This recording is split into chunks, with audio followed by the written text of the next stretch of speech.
Hi everybody, I'm Joey Paul and I'm an indie author and welcome back to my channel. I write young adult fiction across a variety of genres, and if you think that might interest you, then think about subscribing below. Today we're going to be doing another 44 facts video. I'm going to be giving you 44 more facts about my books. I have done a 44 facts video about my books before, which I will link up in the cards. And so here we go. So number one, I will have 20 published books by the end of 2021, but I have drafted over 30. Number two, the Lights Out trilogy started off as a standalone and the ending was very, very different. Number three, while writing Lights Out, I realised that Locke would never react in the way my plan had her reacting, and then it became obvious that it was a trilogy. Number four, I'd always wanted to write a trilogy, but I could never find an idea that worked. Of course, now I've written a quartet and I'm in the process of finishing another trilogy. Number five, Cramping Chronicles started as an idea that turned out to be very different from the end result. Number six, the first book was always going to set things up as a paranormal mystery series, but it soon became clear that the ending made it more of an urban fantasy than anything else. Number seven, as a character, Jessie Oliver is someone I empathise with and have a lot of respect for. She gets a name from a friend of mine who died many years ago and shared the same condition as Jessie and myself. It was my way of honouring her memory. Number eight, finishing the Dying Thoughts series was painful. It was the first series I'd ever written in full, and I didn't want to say goodbye to Tara and Kaelin. Number nine, however, I never wanted to overstay in that world, my fear being that eventually it would get ridiculous. So when the final story idea came to me, I knew that it would be the last. Number 10. The idea for Walk a Mile came to me simply from the saying, walk a mile in someone's shoes. The rest of it just wrapped itself around me tightly and wouldn't let me go until I started to write it. Number 11. Some of the drafts I've written and have not yet gotten to revisions include another dystopian series of 4 books that deal with disability in a big way. I'm hoping to release the first in 2022. Number 12. I have written more standalones, but they are in that long queue, and I plan my time so well I know that they won't come out until at least 2027. Number 13. The original storyline for Lynn and Hope was the storyline that became Destination Unknown. I shelved it, unable to finish, and then found a different use for the characters Lynn and Hope, and then moved to the house I live now and revisited the original idea, and it all came together. Number 14. Technically the universe where my debut is set, that Blackout, it takes place in the same universe as where Lynn and Hope is set, as Tally and other characters end up having a small part in Lynn and Hope. I did that on purpose. Number 15. I realised a few years ago that none of my characters have pets, which is weird considering I'm an animal lover and I've always had some kind of pet. Number 16. I rectified this in upcoming books, but I don't know when they'll appear on shelves without looking it all up. Number 17. One of my biggest fears after I finished the Dying Thoughts series was that Cramping Chronicles would end up being really similar to the point where it was obvious. Number 18. I overcame that fear by making sure I didn't fall into similar stories, and because of that, the 2 series couldn't be more different. Number 19. When I first started writing, it took me a good 2 years on average to finish a book, and they were all considerably shorter than the books I've written since. Number 20. While it doesn't take me longer than 6 months to draft 2 books, this doesn't mean that I have them out any quicker. It takes me about 7 years for a book to go from idea to draft to revisions to edits to published, and I'm okay with that. Number 21. I made sure to finish the whole of the Cramping Chronicles series before I started prepping the first to be published. It was a way to make sure that I could edit as needed. Number 22. Since it works so well for me, it's now my default when writing a series. That said, none of them have been long as Dying Thoughts was. The only one that comes close is Cramping Chronicles, which was 5 books.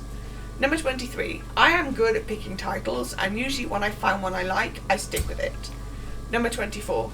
I'm also really good at names of characters and the like. I know some writers who don't name their characters till revisions, but I do it in the planning or drafting stage.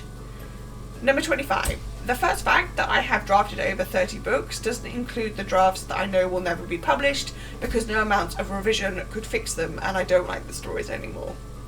Number 26. I was 19 when I wrote my first book and have since this year been writing for 20 years, and yet the ideas never seem to stop popping into my head at 3 a.m. Number 27. If I could rewrite any book, I would rewrite the first Dying Thoughts book, simply because I feel like I could tell the story a lot better now. However, I don't think the story itself is bad, the plot wouldn't change, just some of the words I used. Number 28. If I could have a pop vinyl of one of my characters, it would be next to impossible to choose, but I think ultimately Tara would win because she was by my side the longest and I still love her. Number 29. It was just as hard to edit my first book as it was to edit the last book. Editing may have gotten better for me, but it's still not my favourite part of the process. But the hardest book to edit was Lights On because of massive rewrites and a very tight deadline. Number 30. I have adored the response to the Lights Out trilogy, and the way people empathise and relate to the characters. For me, I relate to a mixture of my characters, but Jessie has to be the one that really matches a lot of what I go through.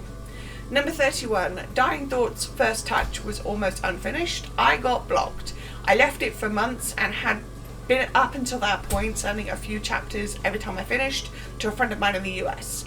It was only when I went to the US and went on a field trip and visited her and met her for the first time that she demanded to know what happened to Tara. So I phoned home and got B to email me the file, and I spent the majority of that visit writing the end to Tara's first story. Number 32. My favourite cover has to be the one for Walk a Mile. I just love it. But that said, they're all beautiful and I adore them. Number 33. My characters have always spoken to me, whether that's in dreams or while writing. I have always had a Tara in my head telling me what she wants to do in the book, and when she went silent, I knew her story was really done. Number 34. I have contacts with the local police as well as the local hospital, and because of that my stories have been read over the town I live in. My long dog was great about giving me what I needed, though sometimes he worried about what I was writing. Number 35. Blackout was my debut and was dedicated to, among others, the real Mr. Leonard, who may never have taught me French but has kept me breathing. That was my first lung doctor and he was amazing and super supportive. He actually trained my now lung doctor, so that's awesome. Number 36. My parents have never read my books and I'm okay with that. Number 37. My best friend's teenager is the voice of all my characters when it comes to my book trailers. Mixed D has been happy to do it and has the right tone of voice for the stories I tell. Number 38. I have written a lot of complicated families and some of that comes from experience, but not all of it. Number 39. I generally only write about children, but I actually have an older brother who does read my books sometimes, and he's in his 40s. Number 40. A lot of my more recent books have a lot of disability rep because I got sick of writing and reading only abled characters. Number 41. A lot of the stories I want to tell these days have some kind of a fantasy element to them, but I am still very much a lover of the crime, mystery and thrillers. I will always go back to writing those as well. Number 42. I have special bookends for my own copies of my books, and there's kind of running out of space up on that shelf I use. Number 43. All of my characters have developed and grown over the years, even though their stories are long over. I could easily slip into their mindsets again. And number 44. One of these days I will be doing a 44 more facts and only be able to give you one fact for each book, but that's not the case today. I have plans to always keep writing and telling my stories. So there we go, those are 44 more facts about my books. I really do love doing these 44 facts videos just because it takes me a while to collate them and bring them all together and think them all up, and I just love sharing it all with you guys, and I know that they are generally well received. So what's a fact about one of your stories, whether that's published or not? Let me know down in the comments below. So that's what I've got time for today. If you want to support my channel, you can comment, like or subscribe. I post new videos on Thursdays. You can find me all over social media and my books are available everywhere. And don't forget to pick up a copy of Lights Off, all the links for which are listed below. Thanks for watching and remember to keep writing. Bye.